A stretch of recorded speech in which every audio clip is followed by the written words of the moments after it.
Let's get into it. Sold Not For Sale podcast. Now, there is something going on here.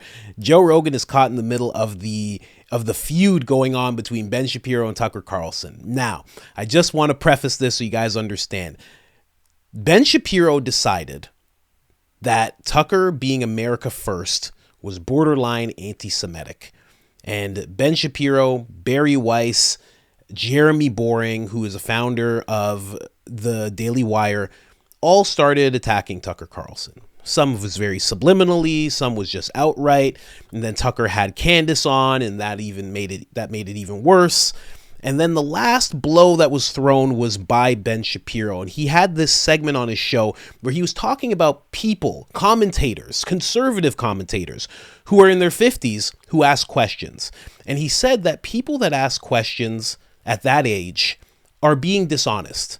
The reason that they're being dishonest is because by the time you're 50, you don't have that type of curiosity anymore. So you're not really looking for the answer. So he said it was dishonest. It was something only children do.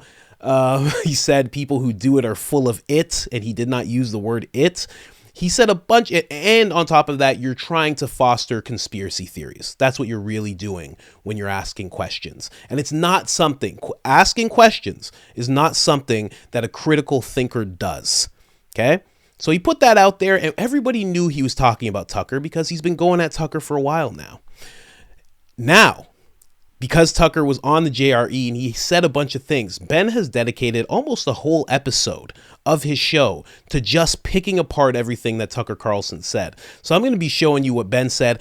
Also, who got into it was Patrick Bet David. He commented on it because Jeremy Boring also did a little attack on Tucker, and Vivek actually addresses it directly and defends Tucker. So I'm going to show that all to you right now. It is getting very interesting. Don't forget about the new channel. Hit that subscribe button.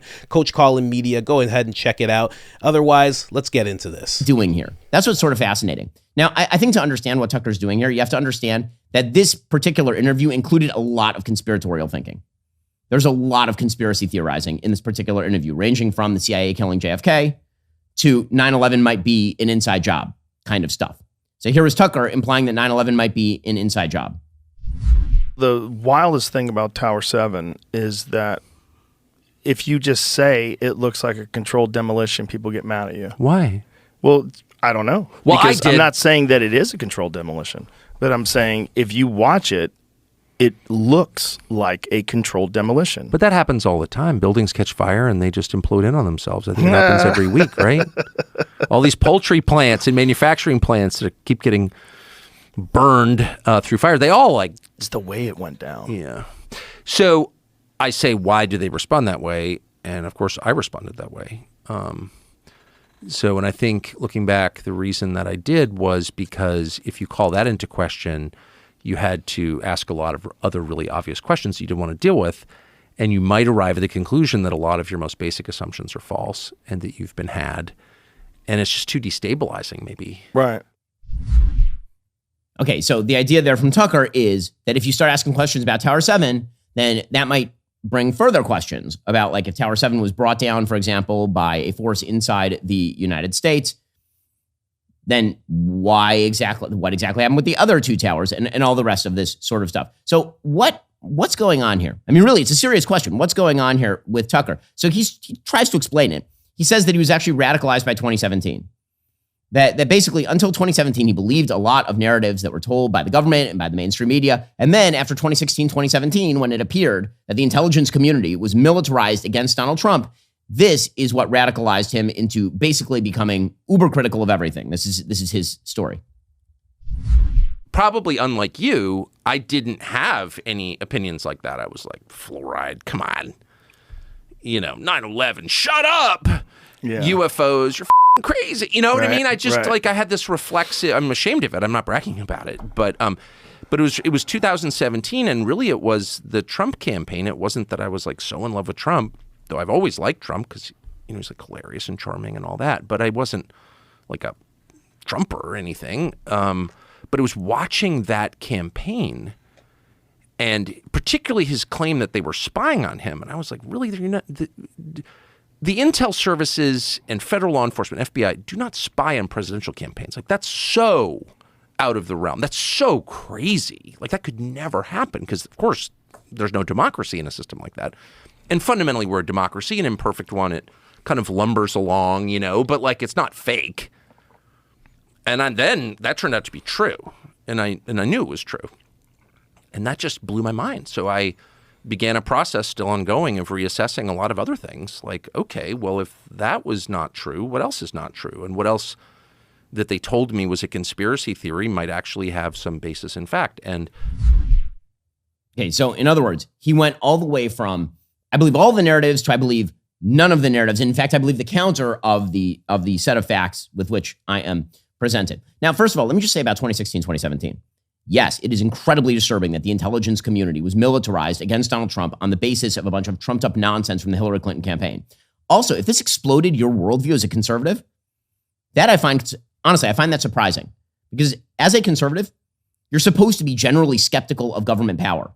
And not only that, if you know anything about presidential history, you know that a wide variety of presidential campaigns have been spied on by the administration in power. In 1940, for example, the Wendell Willkie campaign was pretty clearly spied on by the FBI at the behest of FDR. In 1964, LBJ literally bugged Barry Goldwater's headquarters in 1964. Famously, in 1972, the Richard Nixon campaign spied on the campaign of George McGovern, right? That's what Watergate was all about. So actually, there's a fairly well-predicated history of the instruments of law enforcement being misused, which is why there's been a hot debate about the utility of various law enforcement agencies on the right. This has been going on literally my entire lifetime and well before. Okay, but according to Tucker, that radicalized him. And now he went from supposedly believing everything to believing the reverse of everything. Now, that is actually not critical thinking. That's actually not critical thinking. If what you said is, I took in everything too much, too easily without examining the evidence, and so now I'm going to take a stronger look at the evidence before I come to a conclusion, that would be critical thinking. But saying that the evidence that is presented to you is now of no consequence whatsoever, that no evidence provided is sufficient because the source cannot be trusted, that they are lying to you, that they're always lying to you, always, and that no counter evidence is necessary to support your new thesis because, again, they're lying to you and they've hidden all the evidence. We are now in the world of the unfalsifiable. Any evidence against your new thesis is discounted by the fact that it's coming from a source that lies to you. And no evidence for your thesis is available. Why? Because they hid it and they are lying to you. So then it comes down to, what is the thesis that Tucker is using? What is the narrative that Tucker is backing? Well, as he says, he is using the thesis that every single power that exists in the United States is lying to you about everything, down to the most basic morality of Americanism. Things like, was America right to involve itself in World War II? Was America right to drop a nuclear weapon on Hiroshima and Nagasaki in order to end the war? Now listen, as always, when Tucker talks, there's a grain of truth to much of what Tucker says. There's truth, a lot of truth, to the idea that a lot of our powerful institutions have been corrupted and that people inside those institutions have used that power in order to lie and change the narrative. But there is a difference, again, between healthy skepticism, a demand for evidence. That's what skepticism is. Right? Being critical, being a critical thinker is a demand for evidence. That is not the same thing as just asking questions. Just asking questions means the search for answers is totally worthless, and all the answers are deemed insufficient anyway. When you start thinking that being a critical thinker is just the asking of the questions rather than critically evaluating evidence and claims and counterclaims, that's wrong. If you're the kind of person who just asks questions, that's actually childish. Because the goal in life is to seek the answers, not just to ask the questions. A critical thinker might look at the evidence being presented and might evaluate it one way or another and sift through the data. But quote unquote, just asking questions is not the end of the story. Because if it's the end of the story, then the kinds of questions you're asking is in fact the narrative that you're seeking to promulgate. So what exactly is Tucker's narrative? Well, his narrative is that there's something deeply wrong in the soul of America. And what's more, there's been something wrong with the soul of America for generations. Now, again, a lot of conservatives do believe there's something wrong with the soul of the country. I believe, for example, there's been something wrong with the soul of the country since, for example, the sexual revolution of the 1960s, which undermined marriage, since the decline of religion in the United States, particularly in mainline Protestant churches, but across the spectrum. And that's been going on for generations. That more people need to go back to church. That we do have a soul sickness in this country, and that's largely mirrored the declining religiosity of the American population. But Tucker doesn't just go that far. He thinks that it goes deeper. Tucker has another critique. Tucker literally says this, okay? So I'm not attributing to Tucker a view he doesn't hold. And if I am, I'm happy for him to correct me. We've invited him on the show multiple times. Now, I'm just going to stop here. Oh, I've wanted to stop. I'm someone who doesn't interrupt clips. So I wanted to hold true to that. But I let it run a little long. He even, at this point, he starts going, he shows clips of him, Tucker Carlson did about a year ago. He even goes as far to pull up clips from Tucker from decades ago. Like, he's really, really honing in on Tucker. He's really upset with Tucker. And it's all because Tucker took an America First stance and thinks that the citizens should be taken care of above any foreign nation. Doesn't matter which nation it is. Tucker doesn't care about that. He just cares that America gets taken care of first by American politicians and government, which kind of makes sense when you really think about it. I don't even think you have to think too hard about it. But I have to say, this whole asking question thing, am I wrong about this? Because he keeps saying that you can't just be asking questions. Critical thinking is the demanding of evidence. Well, what is in the demand? Wouldn't the demand be, where is your evidence for whatever topic you're covering? Isn't that a question? Every time a question, the precursor to going down the path of a critical thinker is, I'm going to show you some other clips in a second, is asking a question. It starts with the question. I really don't understand why he is so honed in on people asking questions and what a bad thing it is. It's really, really interesting to me. And he keeps focusing on Tucker and how Tucker asking questions is just dishonest. And he's trying to paint this narrative. And it's so funny that he's like, what is Tucker's narrative? That's Ben asking a question. And then he goes into talking about the soul, how Tucker thinks there's a sickness going on in the soul of the country. But then goes on to say that most conservatives believe that.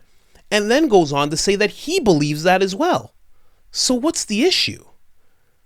It's Candace Owens said, while they were having like their last back and forth, she said, we've had to endure through you emotionally ranting for so long and no one can do or say anything about it. She was talking about like the Daily Wire team, like, in-house kind of thing. And I see what she means now, because now he can't focus on Candace anymore because Candace is just doing her own thing. That's it. So now he's all of a sudden, he's just focused in on Tucker. This is the second or third thing that he or someone from Daily Wire, usually the founder, Jeremy Boring, has said about Tucker in 3 weeks, if that. I don't know, man. There's just so much to this. Like, when did Tucker say that he believes the reverse of everything now? I mean, I just have to go to this because I went through this as well. Trump waking people up. Like, yeah, for many different reasons, Trump woke a bunch of people up. People seeing him run woke people up. The things he was saying in debates started waking people up. And it didn't wake up a bunch of Trump supporters. It woke up people who were anti, and they were like, what is going on? Why can this guy say this? Is this true? Is that true? And then he won, and everybody woke. I would say just as many people who like Trump as don't like Trump woke up. It was like split. People were like, hold on a second. What happened? How come he can do this? Wait a second. Everybody woke up. And either you woke up and you said, man, I have to vote next time. I can't believe I didn't vote and this guy won. Or you woke up and said, wow, a more regular person can actually win this whole thing. And let's see what this guy does, because I like what this guy's been saying. A lot of people woke up from Trump, and Tucker's one of those people. And thank God. He woke up to what was going on in Washington. He started asking questions. Again, if you start asking questions, you start getting answers, you start becoming more informed. This is what all citizens are supposed to do. An informed citizen is someone who is asking questions. They see something happen in the news and they question it. They see a politician say something and they question it. This is a normal, smart thing that people of all types, all classes should be doing. I have no idea why he's so upset about it. And then again, I have to say, throughout this whole clip. It's like a 20-minute clip, and the episode's even longer. He's asking questions the whole way through. The same thing that he said is dishonest. The same thing that he said is childish. It's just, I would respect him so much more. And Tucker was just being honest about being asleep, because that's what it was. Tucker was in Washington like, oh, everything that I'm told is good. And how do you look at people that think that way? I know how I look at them when somebody just thinks that way.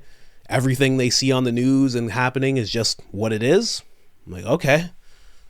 There's not, it's usually not, but have at it. You can think that way if you want. But Tucker admits it, at least. He admits that he woke up. That's what we need more of. We need more people in positions like Tucker was in to wake up and say that they woke up, to say that Trump woke them up, to say like these are all good things as far as I can see. And of course, you guys know I'm biased. I like Tucker more than Ben, but I also really like Ben. I've always really liked what Ben has to say, especially when it comes to Marxism and what he would do when he would go into colleges and everything, and really getting at woke culture and pointing out everything that was wrong with it. I really like what Ben had to say for the past 5 years. He's been really good. It's only been recently that he's kind of changed into something more emotional.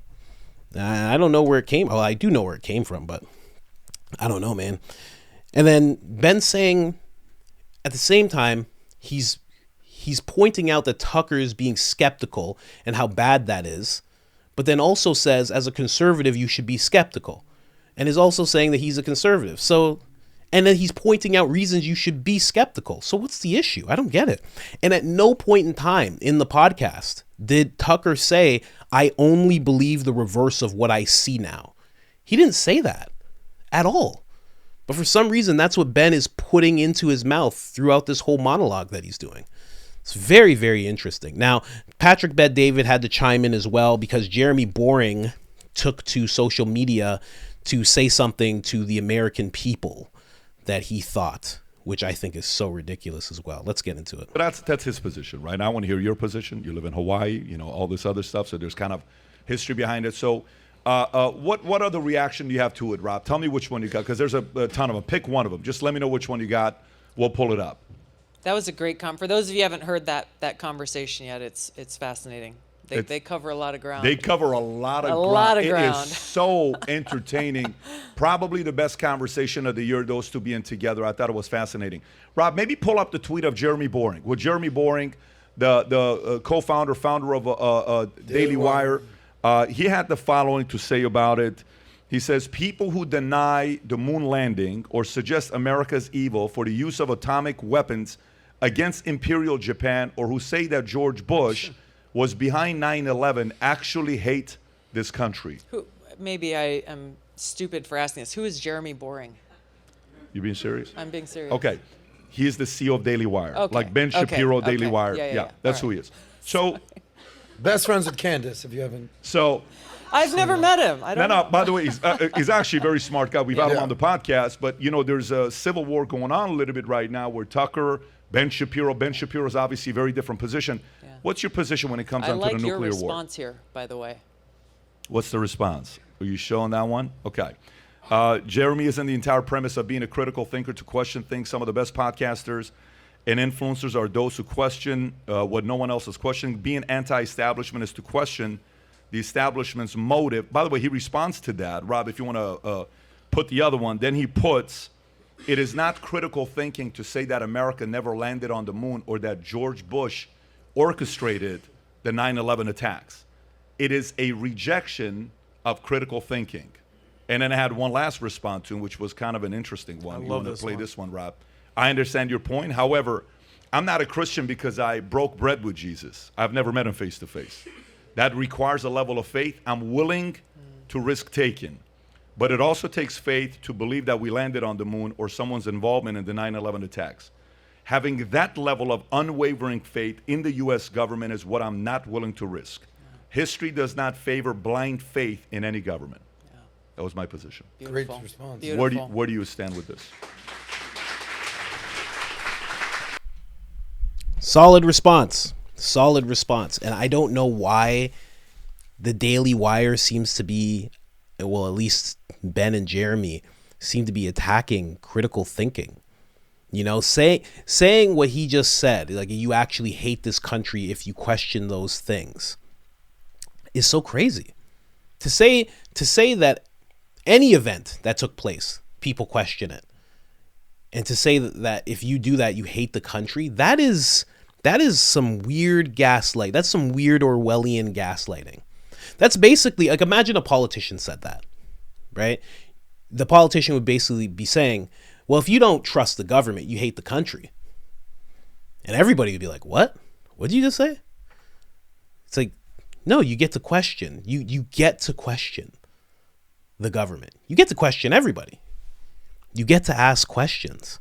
And it's so odd that they're on this weird crusade of people shouldn't be asking questions, you know?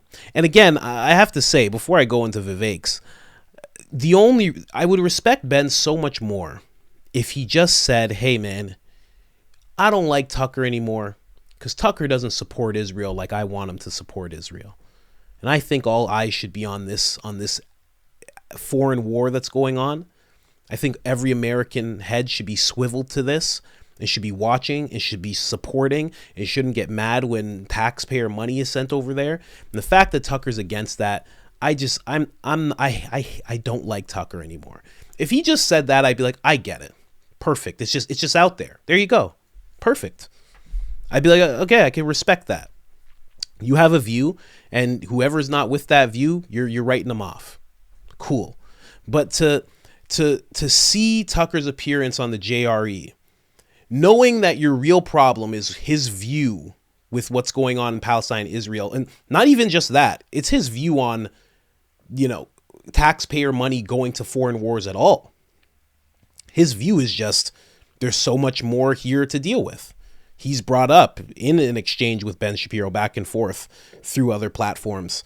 He's brought up the border. He's brought up the fentanyl crisis. Those two things alone he brought up and said, there's too many people coming through and people dying. He goes, that should be the focus. I don't know. I don't get it, man. I just don't get it. It's so odd. It's so odd. And you know what it is? And I hate to say it, but it just shows that Ben has more allegiance to Israel than he does to America. In my view, that's what I'm seeing. And I don't like to say that because he's, no matter what anybody thinks of him, he's been such an asset to people addressing woke culture or understanding what's going on with woke culture or understanding the link between woke culture and Marxism. He's been he was one of the first voices to really talk about that. So I hate to say that about him, but that's what it seems like to me. I don't know. And also I will say understandable. You know, if you're Jewish and you're his age, you probably have grandparents. I don't know his history, but he either has grandparents or some kind of relatives that were in the Holocaust. So like the connection's probably so deep for him. So probably when Israel was made, it probably filled his heart with all sorts of passion and love and happiness. And he probably goes over there and he probably loves it. And like, I get it 100%. You know, my dad was Jamaican. If I go over to, I've never been there, but if I go over to Jamaica, I'm going to be like, wow, look at this place. My mom's from Barbados. If I go to Barbados, I'm like, wow, look at this. You know, I have grandparents from Cuba. If I go over there, I'll be like, whew, like I get it. Like there's a connection, but I don't know, man. To the point where you're taking it this far, where you're trying to get at people this way, the way that he is, I don't know, man. It just doesn't seem like you already got Candace fired. And no matter what anybody says, that's obviously what happened. You know, she was butting heads too much with one of the founders. Understandable. She got fired. You got that. And now you still have to go after Tucker. I just don't get it.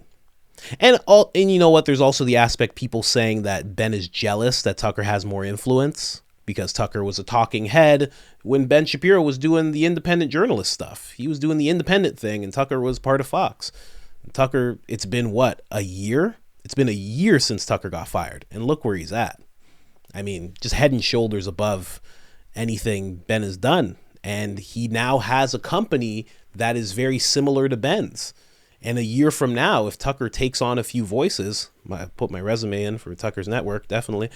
If he gets a few voices, they might be on par or surpass Daily Wire. So I don't know. I don't think he's jealous, though. I think it's more just, the ties to Israel. Let's get into what Vivek had to say about Tucker Carlson being attacked for asking questions. I find it fascinating that many conservatives are now lambasting Tucker Carlson for asking certain hard questions about narratives we've been fed by the government. Do I agree with Tucker on all of his views? Of course not. I don't agree with anybody on 100% of their views. That would be a weird thing to do.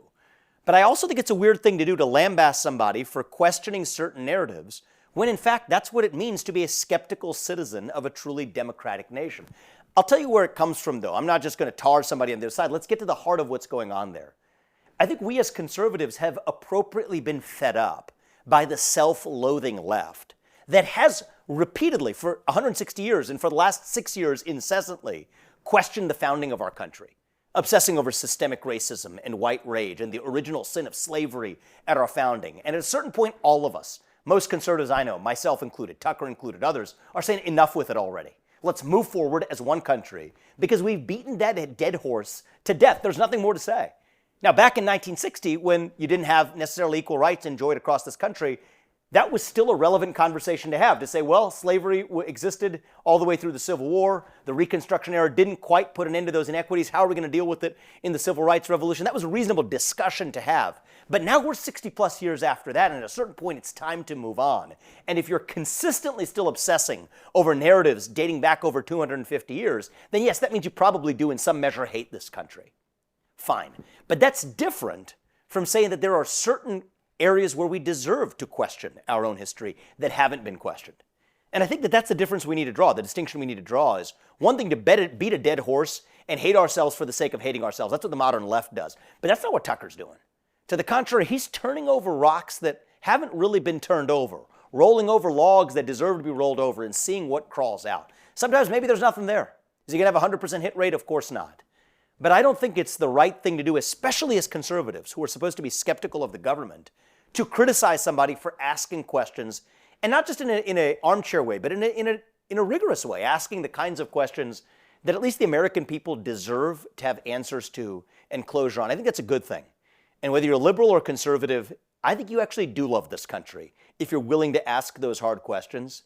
And that's why I think it's a mistake, an unintentional mistake that many conservatives make when they try to tell people to shut up, sit down, and do as they're told. That's what the modern progressive left does. Let's not make the same mistake in return.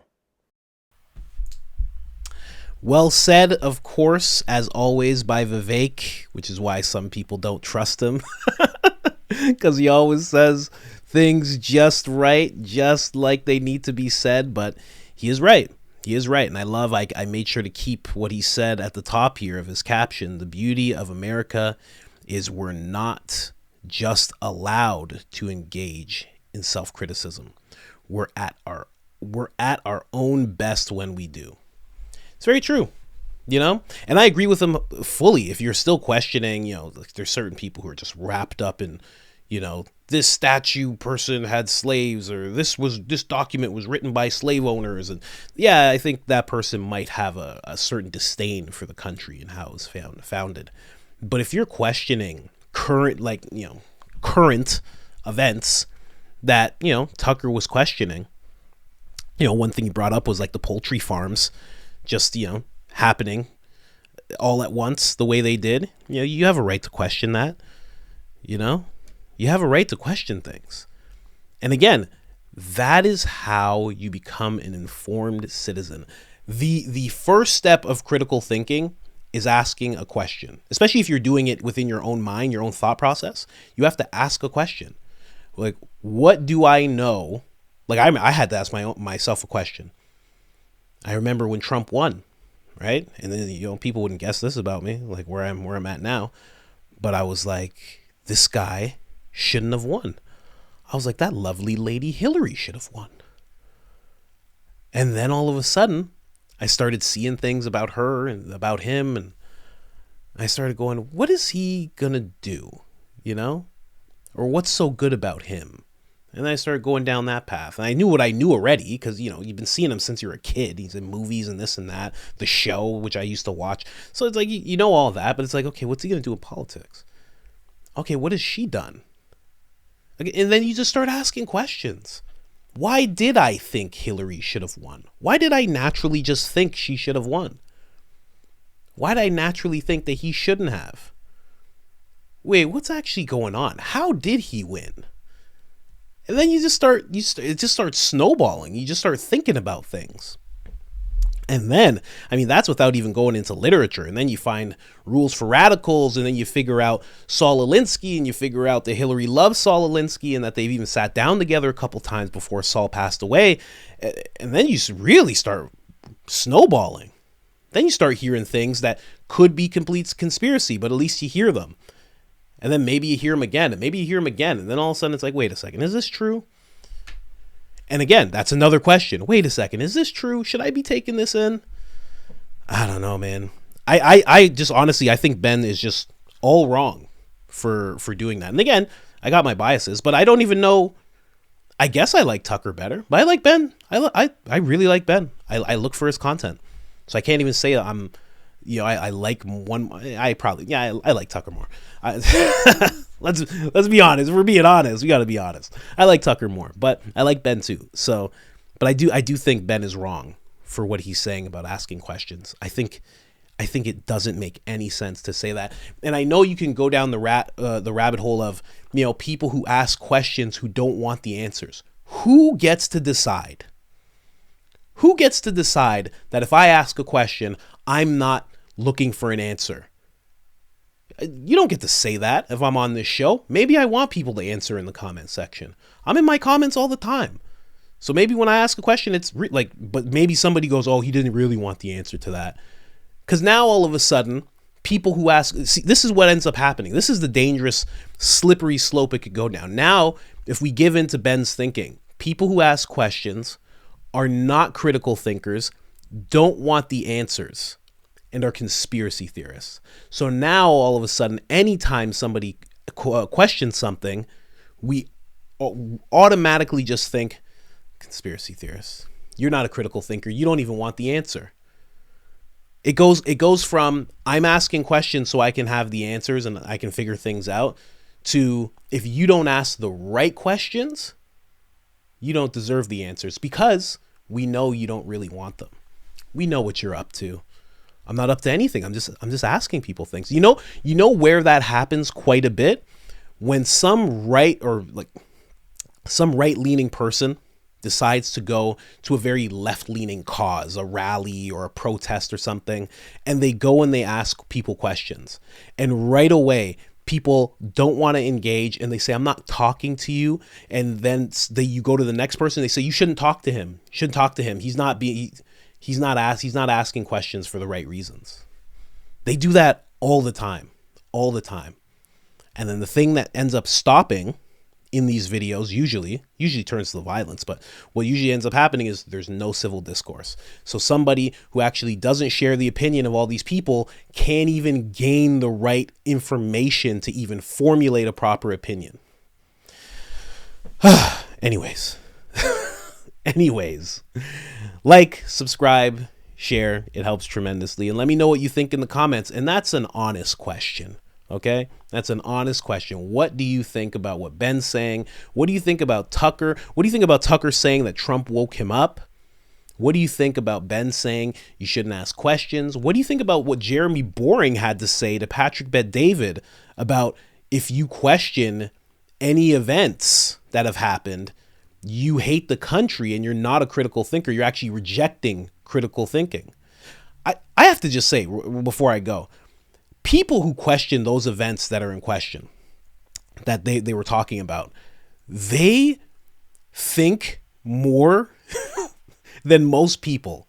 They are going down such extreme rabbit holes. They're gaining such information. I mean, there's people who sat and it's like, I listened to this 3-hour thing about steel beams. Yeah, I did. And I saw somebody do a few tests. Yeah, I did. And I've come to a conclusion. It's like, you're going to tell me that person's not critically thinking. Are you sure? You sure? They're just a crazy conspiracy theorist. Okay. Maybe they're just maybe they're thinking real hard. I don't know. This whole topic gets me on edge. I don't like where this can go, this whole not asking questions or you can't and blah, blah, blah. Anyways, guys, like, subscribe, share, all that good stuff. I'm out.